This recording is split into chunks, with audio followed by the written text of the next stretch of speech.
Praise the lord. ఈరోజు దేవుని యొక్క వాగ్దానం, ఆయన నీ మాట వినగానే నీకు ఉత్తరమిచ్చును.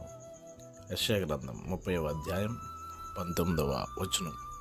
ప్రియులరా, మనం ఆరాధిస్తున్న దేవాతి దేవుడు మన ప్రార్థన ఆలకించే దేవుడు.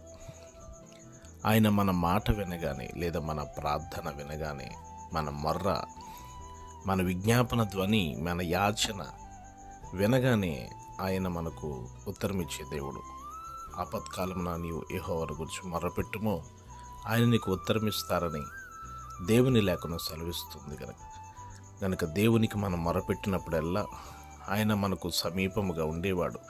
నిజముగా మొర్రపెట్టు వారందరికీ సమీపముగా ఉండి ఆయన మనకు ఉత్తరమిచ్చే దేవాతి దేవుడు అయినాడు. ప్రార్థన ఆలకించువాడా, సర్వశరీరుని యొద్దకు వస్తారన్నారు. కనుక ప్రార్థన చేద్దాం, దేవుడు మనకు ఉత్తరం ఇస్తాడు. మీకు ప్రార్థించే దర్జనలు డేవిడ్ డజ్ కాదు.